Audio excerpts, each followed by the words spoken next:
1, 2, 3. Rustig. Welkom by nog 'n Storiebeer storie. Luister lekker saam.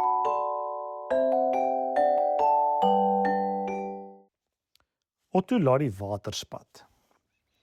Dit is 'n reënerige dag toe Otto wakker word. Ag nee, dink hy. Nou sal ek binne moet bly. Ek wonder wat Japie en Sarah vandag doen. Ontbyt is gereed, roep Saartjie van die kombuis af. Otto is mal oor ontbyt. Hy vergeet sommer dit reën. Eers toe Otto klaar geëet het, kyk hy weer buitentoe. Dankie tog, sê hy. Dit het opgehou reën.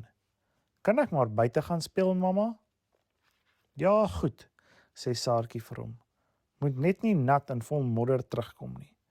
Ek het die huis nou net klaar skoon gemaak, want ouma en oupa kom kuier. Otto gaan uit tuin toe.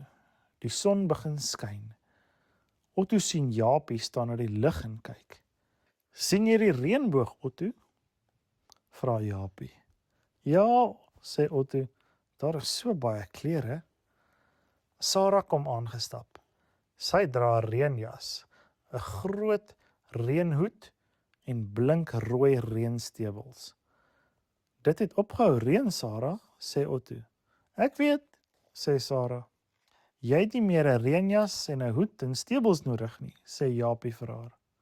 O ja, ek het, sê Sarah met 'n glimlag. Veral die stewels. Ek het hulle nodig om deur poele te loop. So, en sy loop deur 'n groot poel. Plas, plas. Dit lyk na groot pret, sê Otto. Kom ons doen dit ook, sê Japie. Hulle hardloop ook deur die poele en stamp met hulle voete dat die water so spat.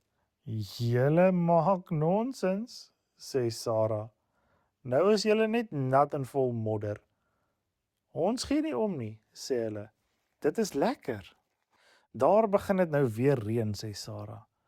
Ek is nog lekker droog, maar julle sal moet huis toe gaan.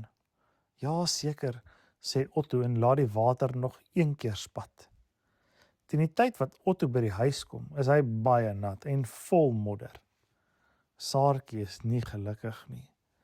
Gaan klim dadelik in die bad, sê sy. Maar is nog nie tyd om bed toe te gaan nie, sê Otto. Ek weet, sê Saartjie, maar is die tyd om te bad. Otto gaan klim in die bad met sy bootjie en speelgoed eentjie. Dis ook lekker, dink hy. Maar hierna het ek genoeg water vir een dag gehad. Fluit, fluit, my storie is uit.